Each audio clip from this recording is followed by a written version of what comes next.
Ay, ano? Ay, naku, yan naman.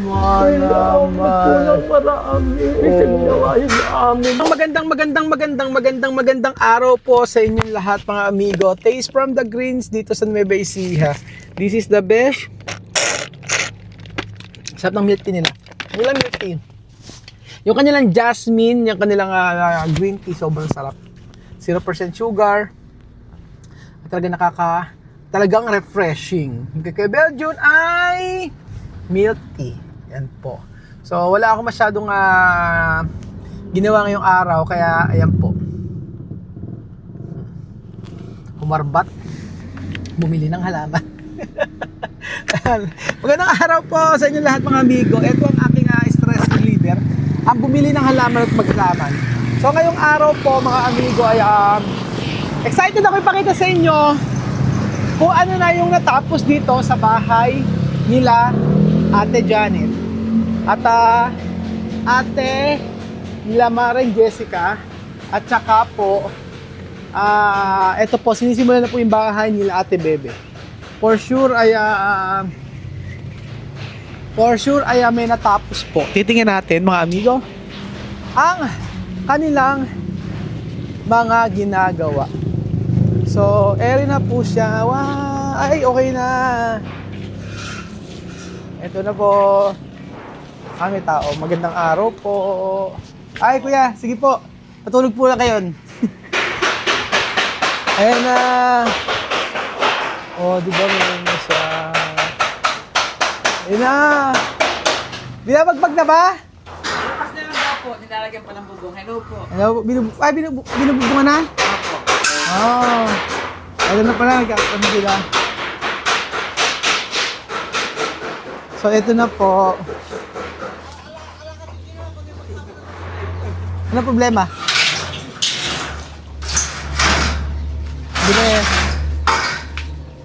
Ito na ang ang bahay. Tapos na, sinimulan pa lang. Ayan na, sinimulan na ang bahay nila Ate Bebe. Ayan na. Pagkatapos, ano po? Susunod na pagagawa ni Kuya Ruel, yung aking teres. Ay naku, wala po akong pinangako. Ate Bebe, wala akong pinangako pero bahala na sila doon. Joke lang. Joke lang. Pagagawa mo ba? Ayun doon, mga gamit ko. Oh. Ayun. Yung mga gamot pala siya. Si Ate Eme. So, ay na pala. Sinimula na po palang mga amigong tama pala, maganda pagkatapos ito, nalagyan ng bubong. Eh di, pag nalagyan ng bubong to, Ate Bebe, pagkayari, babagbagin na. Bukas ko babagpag. Bakit ka tumatawag? Ha? Ando kami sa Rusto. Bakit ginagawa niya ron? May kinamit pa kami sandak ng cabinet. Ha? Yung sandak ng cabinet. Kayo ni Jemo? Ano sa alis bukas? Tingnan tatanungan. Kaya nga, ano ba ginagawa niyo? Ayan, may lalagay sila ng klase nito. Pero may andyan na yung mga gamit eh, no? Kailangan. Eh, ano ba pinakamaganda, mga So, bakit? 4 na oras. Ba't nag-4 na oras? Alas 8 na kami nakakanta, alas 4 kami umalis. Alas 4 tayo alis. Kailan? 4, 5, 6, 7. Alas 4 tayo alis. O sige, alas 4 tayo alis. 4 na oras kasi biyahin. Sige, alas 4 tayo alis ha. So, ang magkakasama, sino? Si Foreman. Ikaw. At saka si ano ba? Si Joey. O, si Joey ka-partner mo. Sino may iwan dito? Sino may iwan? No. Ano. Kaya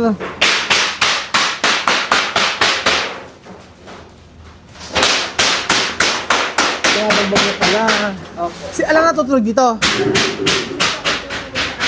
Ayan po mga amigo. Binabag. Ay, ano?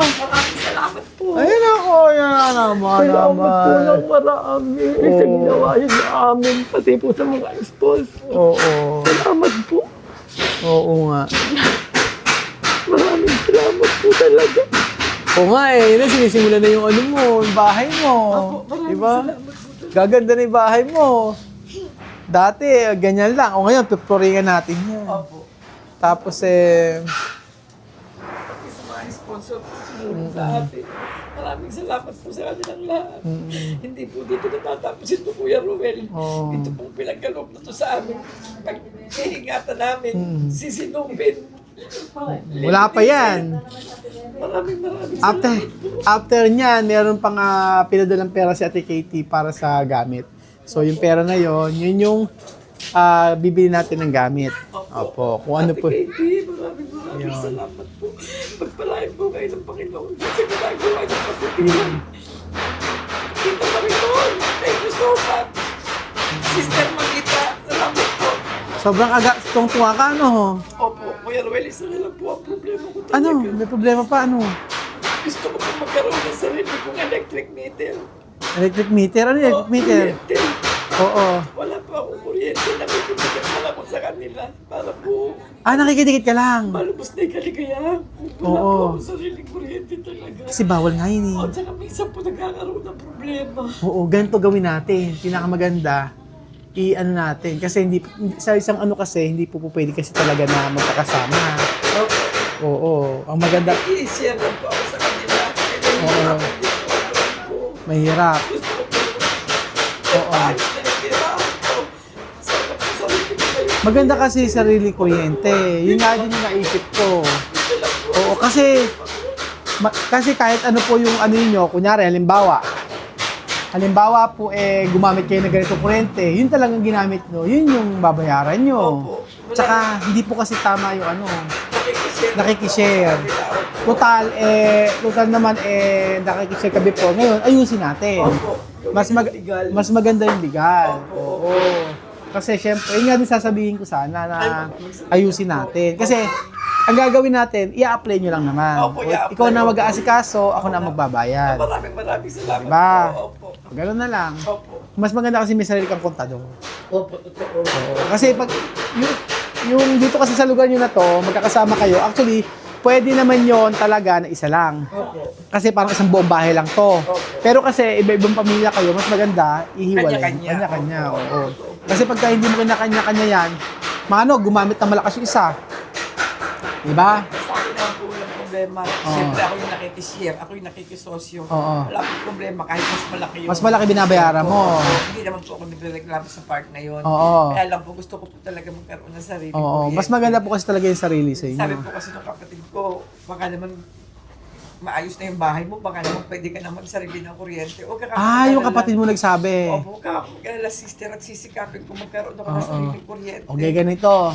Next week, ayusin mo. May mga Opo, requirements naayos yun. na, opo. Tapos sabihin mo sa akin kung hindi mauubos. Opo. Tapos pagkayari, iayos natin.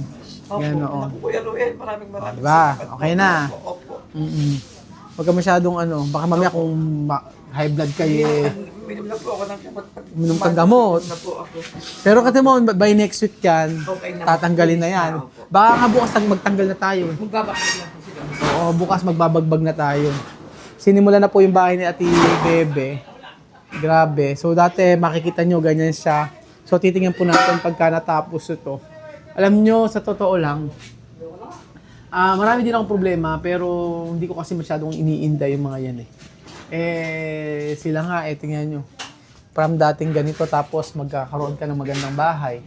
Napakalaking blessing para sa kanila. Hindi nga sila naghahangad eh. Ayaw nga nila itong patiles eh. Gusto lang nila linoleum. Masaya na sila ng ganyan. Basta lang wala na yung tumutulo na yan. Wala na yung mga ganyan. Wala na yung mga ganyan. Okay na. Diba? Tapos yung makita na halimbawa yung CR nila maiaayos natin. Diba? Ano ba naman tayo na maibigay yung kahilingan nila? Kung tayo nga po nabibless tayo, napagpapala tayo. Paano pa sila, di ba? Ibigay natin yung be a blessing to others. Maging blessing tayo, maging pagpapala tayo sa iba. Kaya nga po sabi ko, aayusin namin kung anong po pwedeng ayusin dito. Minsan yung mga ibang mga nagko-comment na grabe kang makatipid sa mga Pilipino, pero pag sa ibang lahi, grabe kang tumulong. Sabi ganun. So, minsan talaga kahit anong gawin mo sa social media, meron masasabi yung iba. Kaya, maging mabuti ka man, maging masama ka man, parehas lang. Parehas lang may masasabing hindi maganda sa inyo. So, So, ano ba yung ginaano sa kanila, Ate Bebe? Ito na lang, ano. Ay, naglagay na rin pala dito. Tambak po ng isang Ayan. araw. Ayan, nakapagtambak na rin pala dito, mga amigo. Tapos pagkayari, luluwang na siya, Ate Bebe. Opo, luluwang na po. Oo. Opo. Magiging ayos. Kaya nga. At nga, may tubig pa po yung nakasahod. Kaya nga, yan, may tubig. Kala ko maihi. Tubig po yun. Tubig yan. Tulog. Kaya nga.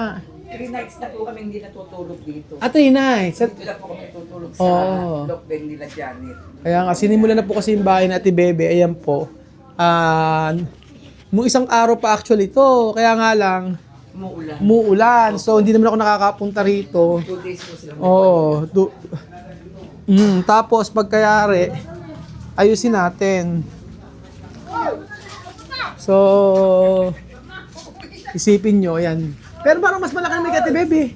Oo, kasi po malaki pa Oo, tsaka mas malaki lupa mo. Yung po sobra doon, binibigay ko pati sa kapatid ko. Ay, sobra, Bebe, sa kapatid mo. Kung kailangan mo, gusto mong gamitin, sabi ko, walang problema, sige. Oo. Sa'yo. Eh, saan yung magiging kwarto nito? Eh, pag na-backless na yan, saka natin isipin. Tsawa isipin natin, oo. Saan yung gusto ilagay. Kaya nga eh. Saan natulog? Yan po sa taas. Sa taas. Sila dun sa kabila eh, no? Opo, nakakatulog. Ayusin na lang. Eh, ano pa ba yung mga kulang sa kanila? Pinulog na lang. Linoleum na lang. At saka, hindi pa nga yari na sa taas, eh. Sa taas. Eh, pag ginawa nga yun, alam mo ko nakakamo. Ito pa. Yan lang naman. Kaya nga eh, halos, kila Ate Janet tapos naman na magpipintura na lang. Tapos sa kabila po, dito kila ko ano nangyari? Balita. Balita. Ito kila kay James, kailangan nila dito ay linoleum, ayusin natin. Ha? Look bed. Look bed. Look bed. O, ayun. Higaan. Tapos, maglalagay ng loop dito sa kanila? Ano masabi? Hindi ka pwedeng may loop bed doon.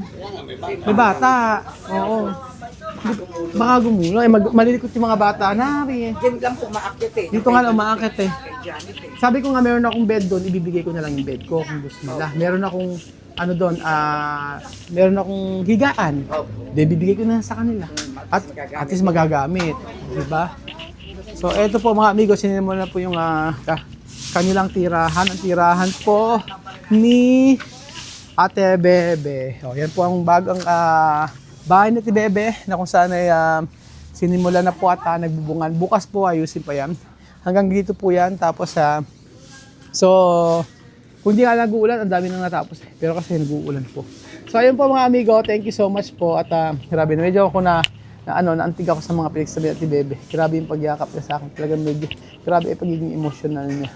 At sa akin kasi, kung ano yung maitutulong, tulong. Kung kaya, kaya. Kung hindi kaya, kung kailan maging kaya, yun lang. Ganun po. Pero sabi ko kasi ayusin natin to. Kapatambakan din po natin yan. Maganda para po mataas. So, okay na. So, yun po mga amigo. Thank you so much po. At masaya araw po sa inyong lahat. At God bless po. Ayusin natin kontador. Ako naman talaga nagsabi before nun. Siguro talaga sinabi ng kapatid ni Ate Bebe na yung kontador ayusin. Actually, nabanggit ko na sa Ate Bebe. Sabi ko, Ate Bebe, hindi po pwede kasi ako na magkakasama kayo. Dapat laging legal. Ganon. Oo. Dati kasi isang bahay lang naman yun. Kaya yun ang sinasabi ko.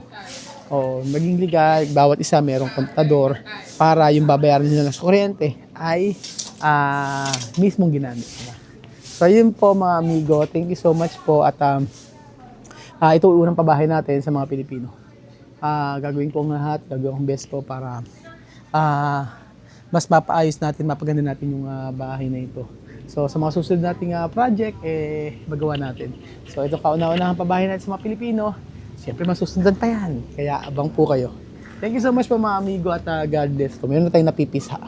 Itlog lang. Napipisang gagawing bahay. Opo, walaan nyo kung sino. Sikretong malupit. Thank you so much po.